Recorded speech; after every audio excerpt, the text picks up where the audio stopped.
Achuntum shea silainite, Joeshua patachum lemoleno, fiucuta de poio, logo moro, na lacalu papaurato, camashicha. Eixo, machemi, omelomeranio, shelaro, eu chetura mojubala, eu chetura mojubá, Ramajubá, Odara, Luna, Elebara, Axé, Ineshubomi, Axé. Legal, você aqui mora? Meu nome é Débora, eu moro no interior de São Paulo, aqui, né, é a casa, é onde eu vivo com a minha família, que sou eu, meu marido Rodrigo e meus 3 filhos, Larissa, Gabriel e Clara. Você comprou uma coxinha?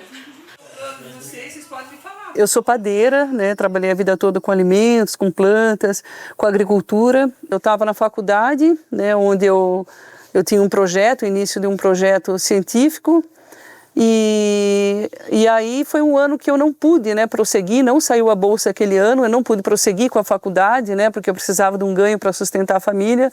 Foi quando a gente começou a padaria, né, e então o Gabriel e a Larissa cresceram juntos o tempo todo, né, e cresceram juntos com a padaria que nos sustenta, que dá a nossa base de vida. Né? A Clara chegou 13 anos depois, quando eu já fazia bastante tempo fora da faculdade, mas com a padaria também já crescida, e o Gabriel e a Larissa também crescidos, né? A Clara nasceu com dificuldades mais evidentes, né? O que foi mudando assim toda a forma de trabalhar. Então, toda a nossa vida acabou sendo moldada em torno das necessidades da Clara. E esse? Essa? Aham. Mel. Mels. E aí a primeira evidência, assim, logo que ela nasceu, né, era um hospital público, né, fiquei 4 dias nesse hospital, e passagem de ano, então ela nasceu no dia 31, tinha só mais uma mãe, e até em relação a esse outro bebezinho, logo nos dias nascidos, porque a criança mesmo já recém-nascida, ela tem alguma conexão, né, de olhar. E a Clara não tinha. E aí foi na Copa, em 2009, acho que foi a Copa, 2010, a Copa do Mundo. Os primeiros rojões, assim, ela teve antes uns espasmos, né? E a gente correu para o hospital porque não tinha certeza se era uma coisa cardiológica. Era uma impressão mesmo de morte iminente, né? O que ela teve era uma contração. E chegou num ponto que a gente ia embalar pão trabalhando, e ela no sling, no pano, e ela tinha essas reações, né? Então, a gente teve que contornar, movimentar o forno, movimentar a nossa rotina, como abrir porta, amaciar os barulhos, né, para não desencadear essas reações na Clara. Então foram muitas idas ao hospital, muito preocupado que fosse algo cardiológico. Eles até falavam que parecia uma situação pós-cardiológico, faziam os exames e não tinha nada. Eles são uma família? São família da Mel. Ah, eles são uma família... E a Clara não olhava nos olhos, a Clara não andava, né? A Clara tinha problema com muitas texturas, o que complica demais, né, a sua rotina, né? E uma rotina de mulher, né? Se você não tem uma estrutura de vida abastada, né? Então você está no seu radar, é a roupa, é o feijão, é o seu financeiro, a educação do outro filho, é tudo isso que todo mundo sabe, né? Dessa sobrecarga tão discutida agora. Aí tinham muitas teorias, tem uma pediatra que olhou e falou, olha, acho que a conformação óssea da perna dela provoca uma dor na parte sacral, então você percebe o desconforto e ela não senta, e não tinha nada a ver. Aí fez vários exames, né, com a Clara. Ah, a questão é auditiva, não sei o quê. Não, ela tem um estrabismo e de fato ainda tem um pouco, então isso pode ter um fundamento, não sei de que jeito, e não era nada disso, né, e... A gente ouvia muito dos médicos até encontrar um diagnóstico, né, alguém que desse esse encaminhamento. Ela tem uma sensibilidade neurológica, né? E que diabo é uma sensibilidade neurológica, né? Mais vago que isso, vou dizer para você, soltava-se em alto mar lá perto do Japão, né? Mas ela é meio diferente, né? Ela, desculpa. É bizarro, porque assim, a criança tem um atraso no desenvolvimento, ela tem dificuldades, né, de se abrir para poder entender. A gente nem sabe como é o cognitivo dela, né? Os indícios não eram bons. E aí você dá Tegretol, Urbanil, que é da Rivotril, que é da Risperidona, né, para uma criança, Depaquene, o que causava um torpor. Então isso era uma preocupação constante, porque eu via a Clara evoluir com a terapia ocupacional, mas assim, quando ela regredia em alguma coisa, né, tem coisas que colaboravam para que ela regredisse, e o como ela evoluía e respondia à terapia, mas eu precisava dela acordada, e eu precisava dela comunicativa, dando retorno, né? Mãe, é Mili! Ai, Mili, desculpa. Aí eu comecei a ficar muito intrigada. Eu falei, gente, esse remédio, ele pode até segurar a convulsão, mas ele não está tratando a vida da minha filha. Aí eu comecei a buscar a solução. Foi, eu acho que 2011, a Veja fez uma matéria sobre cannabis e crianças, né, e a medicação do canabidiol. Aí eu comecei a pesquisar, né, e ver isso. Aí eu fiquei muito preocupada. Eu falei, meu pai, como é que eu faço isso, né? Como é que eu vou plantar uma maconha para dar para minha filha? Peraí, vamos deixar mais normal a frequência. Ela tá muito ansiosa, né, Che? Meu nome é Gabriel Raps, eu tenho 19 anos. Eu me tornei paciente de cannabis, assim, eu fui conhecer esse mundo justamente por causa da minha mãe, da minha irmã, mais especificamente, que ela é autista e quando ela nasceu ela teve crises epiléticas também ao decorrer da infância dela, né? Claro! Daí eu soube que existiam os olhos. O orçamento que eu fiz nessa época, 2015, era uma coisa de uns 8 a 10 mil reais por mês para Clara. E do óleo, para poder tratar do modo que ela precisava, né? Num dos óleos que a gente comprou, um frasco custava acho que de 500 a 600 reais, assim. Então a gente pensou, vai ter que ser isso mesmo, sabe? Vai ter que ser cultivando para baratear o custo, porque que se for da lei, né? Eu vou deixar de tratar minha irmã porque alguém decidiu que é proibido, que uma planta não pode crescer, né? Elas vegetam. Vegetativo é a parte onde elas crescem, né? Cara, isso aqui é uma telha. Uma telha. A gente deu um jeito de prender ela na parede, colocou uma madeira em cima, um tapume. Que já era azulejado, né? Então quebrou um galho. O Gabriel começou a crescer, começou sempre muito responsável, meu filho. E aí ele começou a me auxiliar nisso, de preparar o óleo e uma organização, uma disciplina, né? Com essa natureza científica que eu acho que é dele, né? E a gente organizar melhor as sementes e ele trazer pesquisa, falar, olha mãe, existe essa semente que é específica para ansiedade. Então o autista é muito ansioso, né?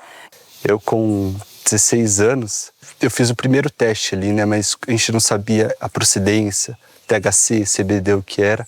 Foi uma coisa mais de introdução ali, né? Com os 16 anos. Bom, meu nome é Paulo Vinícius, eu sou médico clínico geral, trabalho com medicina integrativa e com terapêuticas à base de cannabis.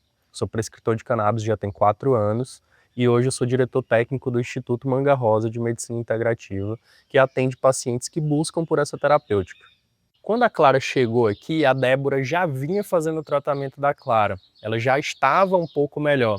Só que eles precisavam de orientações médicas específicas para personalizar e melhorar ainda mais a qualidade de vida da Clara. E aí eu fiquei mais revoltada. Por quê? Porque a situação de plantio era qual? Você conseguiu uma semente que você não sabe, né, nem quais são as proporções daquela semente THC e CBD, você está arriscando. Ter violeta para cuidar na sua pia, numa rotina, né, de mãe que trabalha, que cuida, já não é fácil. Então imagina você ter uma planta que você tem que deixar escondida. Que você deixa escondido da sua família moralista, né, religiosa, você deixa escondido da polícia, deixa escondido de clientes, os clientes vinham em casa. Então era uma rotina de deixar no lugar alto, que não tinha escada, nada. E quando chegava o atendimento, tinha que se enfiar no mato e pedir muito, rezar muito, porque o dono da terra não aparecesse, né? E um dia ele apareceu. Então, a gente alternava isso, de movimentar as plantas conforme a movimentação da casa, né? Porque a gente tinha essa venda, esse atendimento, tinha época de flor que tinha cheiro, né? Para fazer o óleo, assim, era como, né, o Gabriel até depois de adulto agora auxiliando, fazendo de madrugada por causa do cheiro, né? Então você passar a madrugada acordada, trabalhando para fazer isso. Eu viro toda a ganja. Aqui. O ideal é que a água fique uns 90 graus para evaporar o álcool e tentar preservar sempre os terpenos, né, os canabinoides. Chama bol, né? É um próprio para banho-maria. Aqui, esse daqui é usado para manter comida quente. Aí ele tem uma regulação aqui, uma regulagem de temperaturas. Foi a partir daí eu comecei no orgânico, pegando as terras de casa mesmo, colocando o esterco e fazia como dava. Ele usava um pouco sol, um pouco luz. Foi nesse momento que eu também me envolvi com os grupos de Facebook, de growers, assim, que eu aprendi muito foi com a troca com outros growers, né, com outros cultivadores. Desde então é isso. A gente teve vários cultivos, tivemos que cortar algumas plantas também, né, com medo da polícia, mas começamos a tratar. Isso já tem uns 3 para 4 anos, assim, desde o primeiro cultivo. E aí a gente foi medicando, é claro, com cannabis antes mesmo de ter um diagnóstico e observando melhoras. E aí em 2013 eu preparei um olhinho para ela que foi muito surpreendente, porque daí ela teve uma mudança cognitiva muito importante. Aí eu falei, ninguém me segura. Aí eu falei, agora, né? E aí foi de plantar e buscar semente, porque eu nunca fiz nada com prensado para ela, nunca. Depois eu vou trazer ela pra você conhecer a Mel. Você gosta de cachorro? A Mel. O que mais me impressionou quando a Débora chegou ao meu consultório com a Clara e com o Gabriel é que já tinha muito tempo que eles buscavam por diagnóstico, pelo tratamento, e ninguém conseguia ajudá-los. E a Clara, ele sempre tendo as crises convulsivas dela, tomando os remédios, foi acrescentado ali o óleo de CBD que a gente conseguiu e realmente ajudou a Clara, né? Tanto na questão da ansiedade e da epilepsia mesmo, né? Ela foi basicamente tratada por esse óleo. E não deu nada nos exames mais. Eu falei, ela não vai mais tomar remédio? Falou, não, a gente vai triplicar. Falou desse jeito, porque é seguro. Eu falei, então vou falar uma coisa para você, faz 1 ano e meio que eu não dou remédio para ela. Minha menina está tratada. Com a cannabis ela realmente fica mais calma, ela consegue desenvolver melhores as falas e demonstrar mais sentimento também, sabe? Ela fica mais amigável, mais fácil de chegar até ela, a gente pode abraçar, apertar ela, entendeu? Que ela não fica tão brava assim, já ela fica mais calma realmente, sem ansiedade. Mas eu não falei absolutamente nada sobre a cannabis, porque era muito obscuro, né? Você se sente muito clandestina. Ela não tinha mais, ela não tinha os sintomas, né, epiléticos, ela não tinha, em nenhum nível ela não tinha. Os exames apontaram que ela não tinha uma avaliação clínica, né? Aliás, não tinha evidência clínica, tinha uma avaliação, né, por segurança de tratar até a certa idade com medicação. Mas assim, então foi isso, né? Até no laudo, a gente tem um laudo dela, fala epilepsia tratada sem medicamento, né? Eu preciso fazer a retificação disso. Tratado com cannabis. Então, é isso, a gente plantou mesmo porque era necessário, que a gente não tinha condições para comprar. Essa ideia de fazer esse improviso aqui. Então, esse grow é um pouquinho menos profissional que o outro, né? O outro que até parece um container, mas esse a gente fez de caixa de feira mesmo. Surgiu da necessidade, assim, eu não tinha dinheiro para comprar um grow, não tinha madeira, tipo tapume para ficar legal. Tinha uma de caixa parada aqui, uma pilha, falei, vai ser elas mesmo. Elas são uma em cima da outra, amarrada com arame, e aqui tem uma manta.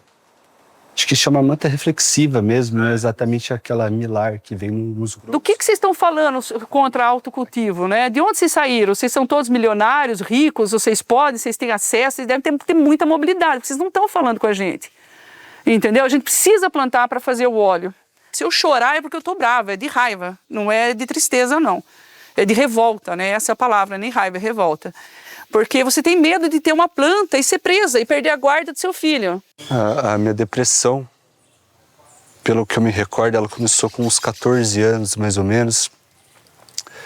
E foi quando eu comecei a tratar com remédios, né? Remédios clínicos, assim. Comecei a tomar fluoxetina. Tomei dos 14 aos 16. E ela até me ajudou em certos momentos, assim. Mas eu me sentia uma pessoa muito estática, como se eu estivesse perdendo um pouco do lado humano meu, saca? Tava entrando numa pira meio mecânica, assim. O Gabriel chegou aqui como um cuidador da Clara, como um dos responsáveis por fazer o remédio da Clara. E acho que é natural, por ela ter necessidades especiais, ele ficar um pouco em segundo plano, mas ele também tinha e tem as necessidades dele. Gabriel fez tratamento para depressão com diversas classes de remédios, teve vários efeitos colaterais e, vendo a melhora da irmã, ele buscou também tratamento para ele. Aí um dia eu falei, mãe, eu quero para mim também, sabe? Me ajuda, assim, vamos buscar um tratamento. Foi aí onde eu encontrei um alívio, uma melhora na minha condição. E o que eu achava mais interessante que o efeito, não o efeito instantâneo, mas um efeito prolongado acontecia durante 3, 4 dias, uma melhora mesmo, uma leveza da vida, um certo tesão para viver, algo que eu não sentia há muito tempo, né? Mesmo tomando os remédios. Eu acho que a vida seria mais difícil sem ela, assim. Para mim, para Clara, talvez se não tivesse o tratamento da cannabis, Clara ainda estaria tomando os remédios clínicos, né? Para controlar as convulsões. Mas hoje ela, graças à cannabis, já não toma mais. E eu também parei com os antidepressivos, os remédios pesados, realmente. A família é grande, né? Dá pra ver que a família é grande e feliz. Essa família é uma família muito especial para mim. Ano passado eles me procuraram, que eles estavam muito receosos, porque eles estavam fazendo autocultivo devido ao alto custo da medicação e a impossibilidade de importação da família. Eles estavam cultivando em casa e eles estavam assim preocupados, né, com o vizinho, né, de chamarem a polícia, né, e isso é o tipo de constrangimento que nenhuma família merece passar. Meu nome é Júlia Sogaia Bicudo, eu tenho 33 anos e eu sou advogada. E aí eles vieram, conversaram e eu falei, não, vamos fazer, né, passei os documentos necessários. Eles me trouxeram e eu dei entrada e dentro de uns 15 dias o HC dele saiu. Desde que eu comecei o cultivo, eu sempre pensei em ter habeas corpus, né? Mas pelo mesmo motivo financeiro, assim, era um pouco inviável. Na época até que surgiu a Júlia, advogada, nossa amiga, e facilitou o acesso ao habeas corpus, né? Eles têm autorização hoje para cultivar 24 plantas. Apesar de que eles precisassem de mais plantas, eu ainda estou recorrendo em relação a isso no STJ, porque a menor, ela faz uso de uma grande quantidade. Então, devido a isso, a gente ainda está aguardando o resultado desse recurso, mas por enquanto, eles já estão autorizados a cultivar 24 plantas e já estão produzindo a medicação da menor. E isso, para mim, é o mais importante, isso não tem preço. A gente precisa dessa facilidade do habeas corpus. O habeas corpus foi uma advogada que foi generosa, parcelou para nós, né? Ela possibilitou isso, porque a situação de medo é muito grande. E o maior medo, assim, o que está no pico, é você perder a guarda e os direitos sobre seus filhos, quando você está lutando por eles. E a outra, eu pensava, nossa, vão me considerar uma comerciante disso, né? E ser presa, imagina, se já não dormia para ficar com o filho, você vai ser presa e ficar longe do filho, né? A luta pelo acesso à cannabis é feita por diversas mãos. Os pacientes que estão diretamente envolvidos e os seus familiares, pais, mães. Os médicos prescritores, que ainda é muito pouco no Brasil e talvez sejam os mais responsáveis por trazer essas informações do uso medicinal. E os advogados, que fazem o trabalho de garantir esse direito que já é nosso, do acesso à saúde. A gente tem que ter tempo e tem que lutar para fazer política e lutar por políticas públicas, porque tudo que os nossos filhos têm acesso, alguém fez isso. E fez em momentos de grande dor, de necessidade. Porque eles fazem o que eles querem com a vida da gente. Eles vão dar o remédio que for conveniente para eles e para a indústria. O seu banho é de 20 minutos, tome de 10, mas vai estudar e pesquisar sobre o seu filho, buscar ajuda. Se não sabe ler, procura quem leia para você. Porque não dá para ficar na mão desse povo, é assim que eu me refiro hoje em dia, não dá. E o compromisso é só da gente mesmo, com o futuro do filho da gente. Então, é isso, né?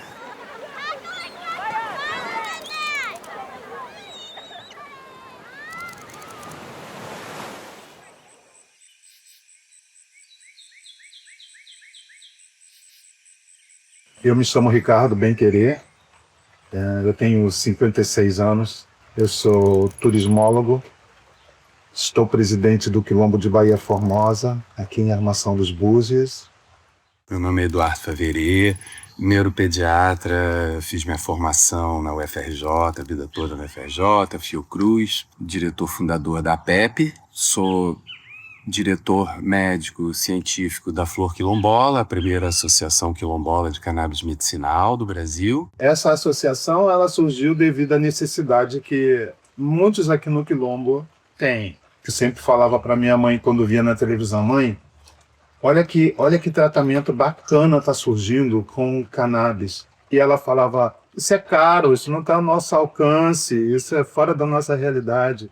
Olha só, as pessoas estão tendo de trazer isso de fora, importar, tal. Eu falei, mas quem sabe um dia. A minha primeira prescrição de cannabis, naquela época era ilegal e ela aconteceu vinda de uma demanda, né, de duas mães que tinham suas filhas com epilepsia e autismos muito severos. A Margarete trouxe uma seringa contrabandeada, né, da Califórnia, e elas vieram até mim, né, perguntando se eu teria coragem de prescrever. A coisa vem a público, né, essa história vem a público da dificuldade, do suplício, né, das mães suplicando literalmente, pelo amor de Deus, o remédio que a minha filha está dependendo, ligando para a Anvisa, ligando, mostrando toda a dificuldade de acesso e preconceito que marcava aquele momento. Então essa, assim, eu acho que foi dessa parceria, né, pais e mães com os médicos, né, nessa relação surgiu aí essa ousadia, né, de praticar uma desobediência civil em prol da saúde das crianças. Temos crianças aqui com autismo, né? Essas crianças autistas, elas são tratadas tendo qualidade de vida muito melhor do que antes fora do tratamento. Temos pessoas com epilepsia, temos pessoas com câncer. Então, a grande discussão naquele momento era, primeiro, faz sentido, né? Que coisa louca é essa? Espera aí, estão dando cannabis para as crianças com epilepsia? Né? Isso é uma coisa... A primeira polêmica ali, o primeiro debate existe base clínica, existe base científica que justifique o uso da cannabis nessas crianças? Existe segurança para isso? Existe, então, esse ato de pais estarem correndo atrás dos médicos para prescrever cannabis para seu filho com epilepsia, naturalmente chocava muito ali a maioria da opinião. Então esse era o grande debate inicial. Canabidiol liga cannabis, que é maconha, que é deixar pessoas loucas, tal. Tem o lado recreativo, tem o lado medicinal, tem o lado medicinal. Mas nesse momento também surgia o debate do acesso, né? As mães desesperadas, né, para conseguir uma substância que não era legalizada aqui, até que no final de 2014, um ano depois, a Anvisa surge com a sua primeira RDC, permitindo o uso compassivo. Então começa uma nova fase em que a gente consegue importar, consegue ter acesso a produtos só com baixo THC, né, abaixo de 0,3%. E aí a questão passou a ser, e quem consegue, quem tem grana para comprar esse produto? Na época era 20 vezes mais caro do que é hoje. Para quem tem grana, fica um pouco mais fácil. Para quem não tem grana, não tem chance. Eu penso que quando os legisladores discutem o acesso à cannabis, eles não estão pensando na saúde dos indivíduos. Se estivesse pensando, se a intenção fosse essa, a gente estava discutindo regulamentação há muito tempo. Então, qual seria essa motivação? Seria política, seria financeira, social? Qual que é essa motivação? Mas, sem dúvida nenhuma, o surgimento das associações é que, em busca do acesso, esse se transforma na principal pauta. As pessoas ali já não têm dúvida de que a cannabis está sendo muito benéfica para eles mesmos, para seus familiares. O debate, então, vai para Brasília, vai para os conselhos federais, regionais de medicina, vai para diversas outras profissões, né? Vai para a veterinária, vai para a fisioterapia, vai para a psicologia, vai para a farmácia, vai para, né? Então o debate ele vai para as universidades, o debate ele vai para os currículos médicos, que não havia, né? Quem se formou antes da década de 90, com certeza, né, não aprendeu sobre o sistema endocannabinoide que veio a partir da década de 90, a descoberta do sistema endocannabinoide. Então você tem um gap geracional gigante de pessoas que estão em posição de liderança, em posição de ensino, mas nada sabem sobre o sistema endocannabinoide e tem uma visão preconceituosa. E aí o debate agora, ele passa, principalmente, né? Já vinha de antes, mas passa para a questão do cultivo, né? Tem aqui, por que a gente está mandando o nosso dinheiro para os Estados Unidos, pagando em dólar, se a gente pode cultivar aqui mais barato, ter aqui a planta fresca, gerar empregos, gerar reciclagem, gerar todo um ciclo virtuoso socioeconômico, político, né? E ambiental.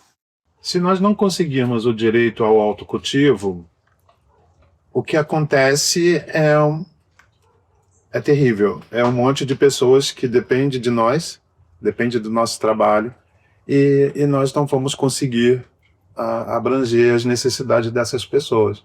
As pessoas, infelizmente, ao praticar o autocultivo, elas ainda correm o risco de ser presa.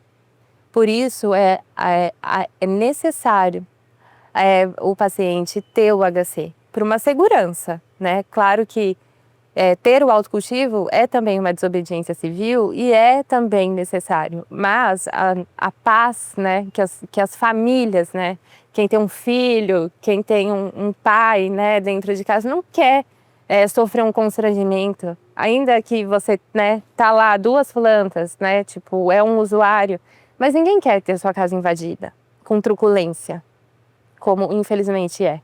Eu gostaria que esses governantes, né, pensassem, não 1, 2, 3, mas quantas vezes fossem necessário, nessa questão de liberação dessa possibilidade de tratamento. E a gente aqui, nós estamos pensando no lado medicinal, no lado de curar pessoas, né? Dar uma qualidade de vida para elas melhor. A luta pela cannabis é sobre justiça social. Ela já deveria ter deixado de ser uma questão moralista e realmente os legisladores, o poder público, tratar isso como saúde pública. A gente está cansado de ver assim, pessoas pobres e negras presas por 2 gramas de maconha. Mas por quê? Porque é negro, porque é pobre, porque não tem pai, tipo assim, não tem sobrenome.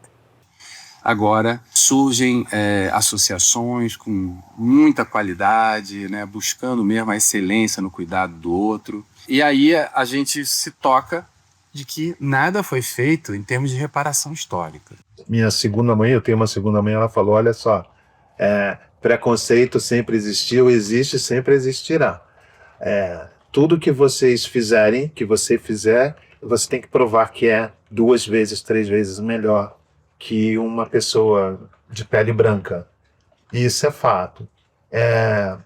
Nós temos dificuldades econômicas, porque tudo requer grana, né? Para abrir uma associação não custa R$200.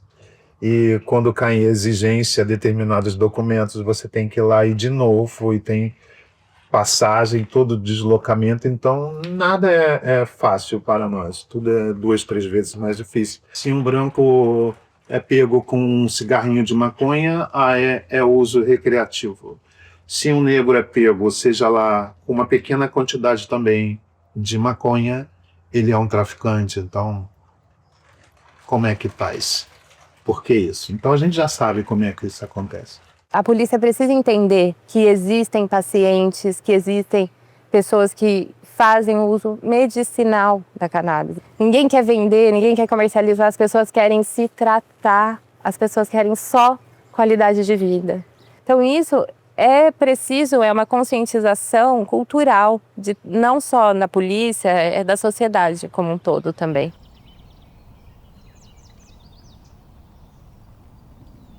Me chamo Aurélio Barros, estou na cidade de Búzios há 38 anos. Estou vereador da cidade linda e maravilhosa, licenciado atualmente e secretário da Secretaria da Pessoa com Deficiência. Então, a lei chegou na minha vida, no meu mandato, através de pesquisa e vendo a necessidade das pessoas.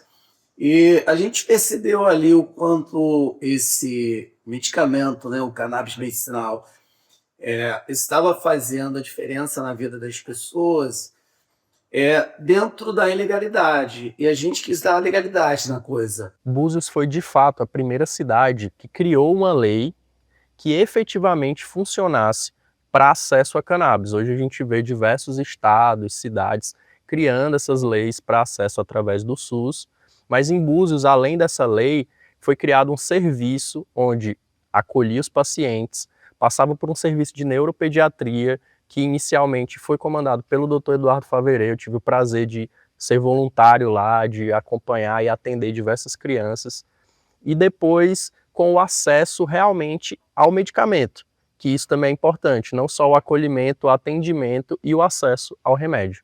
Nós provocamos ali algumas audiências públicas até a apresentação da lei e foi uma aceitação assim sensacional. Nos surpreendeu naquele momento ali. É uma cidade conservadora, onde 65% da população buziana é evangélico, é cristão, e por incrível que pareça, naquele momento, 100% de aceitação para a população buziana. Aí eu me incluo nessa, sendo pai de um espectro autista, João. João é bênção em nossas vidas, hoje tem 20 anos. Falando desse cara, eu fico emocionado, porque veio para fazer a diferença em nossas vidas. Não foi tão fácil, 20 anos atrás, você falar do que era autismo, era muito difícil. E o João já chegou a tomar 16 medicamentos controlados, na fase de 7, 8 anos de idade. O cannabis veio para ser único na vida dele e fazer a diferença nas nossas vidas. E o João hoje está numa fase muito boa. E a gente não quer isso só pra gente, quer compartilhar com outras pessoas. E a dor une as pessoas. A história do João é um exemplo disso, onde extrapolou o seio familiar. E quantos pais e mães de crianças autistas que experimentam a transformação da cannabis não querem expandir isso para mais pessoas? E o Aurélio, através da lei, conseguiu. A história do João transforma hoje centenas de outras famílias. Hoje eu acredito que através da minha lei, Búzios entregando esse medicamento aí para as famílias, vem também fazendo a diferença na vida de muita gente. Um detalhe que quando a gente fala de preconceito, eu não posso deixar de falar a minha referência. Eu sou evangélico, de base evangélica, eu e minha esposa, o nosso filho. E no início da implementação do projeto, bateu aquela preocupação, lá e conversei com o meu pastor, e a gente seguiu junto e deu super certo. Então, assim, não tenha preconceito, entenda o que o medicamento faz na vida das pessoas.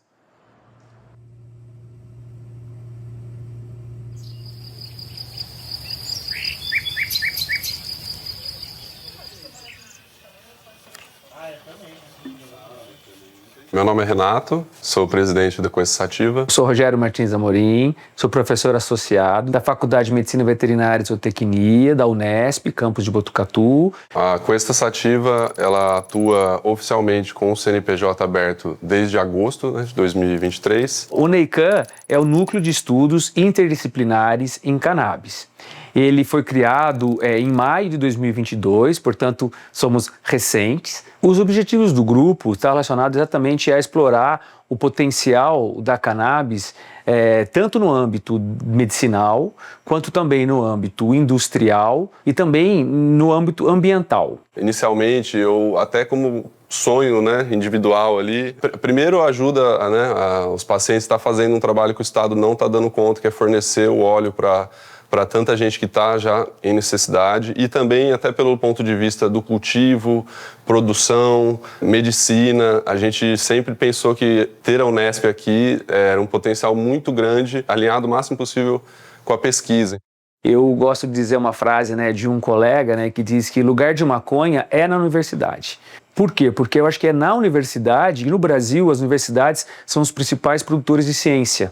Então, no nosso entendimento, precisamos pesquisar sobre a cannabis para que a gente possa desenvolver não só aspectos terapêuticos, mas em outras potencialidades que a planta pode nos oferecer.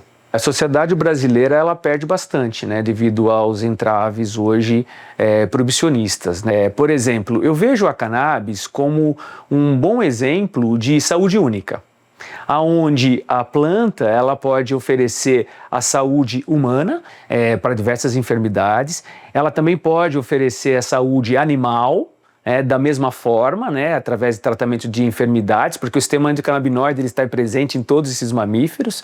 E por fim, para fechar o conceito de saúde única, a saúde ambiental. Então eu acho que no Brasil nós temos excelentes universidades com infraestrutura e recursos humanos preparados para desenvolver todos os potenciais da cannabis. E nós precisamos urgentemente de leis que permitam, leis e financiamento, que permitam que as universidades possam estudar esse tema para que nós possamos desenvolver ainda mais a cannabis. Por mais que a gente tenha um histórico de uso milenar da cannabis, que a gente tenha a descoberta do sistema endocannabinoide na década de 90 e, o mais importante, evidências clínicas impactantes nos pacientes, a gente ainda não entrou de fato na universidade. Não existe na grade curricular dos profissionais de saúde um estudo aprofundado do sistema endocannabinoide e das aplicações clínicas dos fitocannabinoides que estão na planta. Então, assim, se o médico não tiver muita compaixão pelo seu paciente, ele não escolhe esse caminho. Além de toda a dificuldade de encontrar conhecimento, informação sobre isso, ainda tem todo o preconceito social da planta, do uso da planta. Inclusive preconceitos que o próprio médico vem a sofrer por trabalhar com isso. Prescrever cannabis não é para qualquer um. A gente tem até orgulho de falar que a gente é bem voltado a tentar facilitar a pesquisa. Está aberto a todo tipo de parceria, seja para fornecimento do material, seja para ajudar na ideia do trabalho que vai ser pesquisado. Que a gente acredita que só assim mesmo a gente vai conseguir ter até um avanço na medicina canábica. Eu acho que o Brasil tem clima, tem solo, tem tecnologia suficiente. Estima-se, que até 2027 o mercado de cannabis mundial vai gerar em torno de 100 bilhões de dólares. Então esse é o tamanho do mercado que o Brasil acho que precisa urgentemente começar a participar. Eu acho que atualmente a gente pode dizer que existem duas demandas do óleo, onde seria uma oficial de um paciente que já existe, já foi receitado por um médico, já tem um diagnóstico e já sabe que a cannabis serve para aquela condição, e existe todo um potencial que são pessoas que às vezes ou não conhecem a cannabis, ou não conhecem o potencial terapêutico delas, ou não sabem que aquilo que elas estão sentindo pode ser amenizado com a cannabis, né? Atualmente, com a informação que a gente tem, quantidade de associações registradas, a gente vê que as associações não são ainda capazes de estar fornecendo a demanda oficial que diga todo um potencial de tratamento que ainda não é administrado por diversos motivos, né?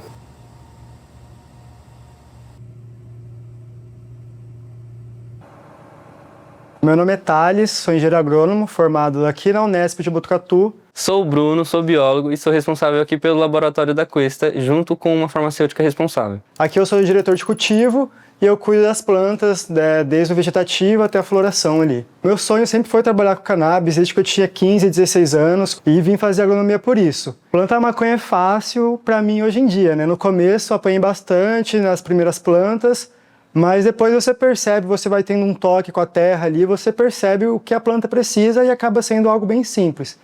Aqui a gente trabalha com plantas feminizadas, que vão dar flores femininas, e então a gente faz estacas dessas plantas, um clone, ou coloca semente mesmo para germinar. E aí a gente vai mantendo essas plantas no vegetativo durante aproximadamente uns 3 meses, quando a gente troca ela de fotoperíodo. A planta ela gosta de noites mais longas para poder florir, então a gente coloca menos horas de luz e ela começa a entrar em floração, e a gente entra com uma adubação mais focada para a resina da planta, que é onde está a parte medicinal, né? Os terpenos, os canabinoides, então a gente começa a adubar para essa resina ter um rendimento maior. E são 2 meses desse processo até a colheita. No início da flora, a gente já tenta proteger as flores para que a gente preserve essas resinas. E depois da colheita, vai ter a trima grossa das folhas e a secagem. Depois do processo de secagem, é onde vai para o laboratório. No laboratório, a gente vai separar os botões do caule e vai imergir eles em álcool. E aí depois desse álcool a gente reduz ele numa chocolateira, numa panela de banho-maria. Então a gente vai ficar por algumas horas até dar o ponto dele, que é evaporar todo o álcool para que não tenha resíduo químico, ou o mínimo possível. A gente vai ter o extrato floral puro. Em alguns óleos que você encontra, tem lá tantos por cento da extração pura. E isso é uma informação um pouco vaga. Não se sabe o quanto de THC ou CBD. Então vai ser feita análise em um laboratório e a gente vai receber um laudo desse laboratório para a gente saber quais são os canabinoides e qual a porcentagem que tem num grama, por exemplo.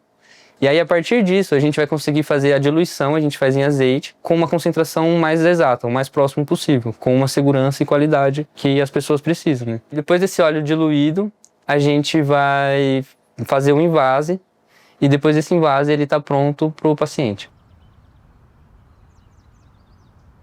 Atualmente a gente está com um pouco mais de 100 pacientes, estão meio espalhados, acho que a maioria é da região, mas a gente já tem pacientes em quase todos os estados aí. Com essa sativa atualmente tem duas frentes de trabalho social. A gente trabalha com 10% de residual do caixa que vai ser utilizado em trabalhos que envolvem agricultura regenerativa e doação de alimentos para o banco de alimentos da cidade. E a outra frente que seria especificamente questão de doação do óleo. Então, 20% da produção do óleo a gente destina aos pacientes sociais, né? Pacientes esses que entraram previamente em contato com o acolhimento, foi feita uma triagem para estar comprovando a necessidade, né? Existem pacientes que nem conseguem chegar até nós, porque às vezes eles estão numa crise e então assim, um dos primeiros pacientes, inclusive, que a gente entregou óleo, foi uma entrega que até um de nós que foi entregar voltou e comentou, foi, poxa, a pessoa não estava nem conseguindo abrir uma porta para tá recebendo a gente para estar pegando a medicação e hoje essa pessoa vai no escritório para retirar o óleo, né? Então, assim, às vezes é só um auxílio a um sono, uma insônia, ansiedade, como às vezes casos muito que eles precisam de uma outra pessoa para estar até chegando até a gente e a gente está auxiliando aí no tratamento. São inúmeras as patologias que a gente pode tratar com cannabis. A prática clínica tem mostrado que pessoas com dor crônica, doenças neurodegenerativas, Alzheimer, Parkinson, esclerose múltipla, pessoas com efeitos colaterais da quimioterapia, ansiedade, insônia, depressão, que já tomou várias classes de medicamentos, têm se beneficiado muito com o tratamento com cannabis. E hoje a gente tem sim uma comunidade de médicos comprometidos para levar ao máximo de pessoas um acesso seguro ao remédio. Eu escolhi a história do Gabriel e da Clara para começar a contar essas histórias de pacientes, mas a gente tem centenas de outras histórias parecidas que dariam outros documentários como esse. E isso também faz parte da minha luta como médico e como indivíduo. A gente sabe que a gente já avançou, mas falta muito ainda e eu tô nessa até o fim.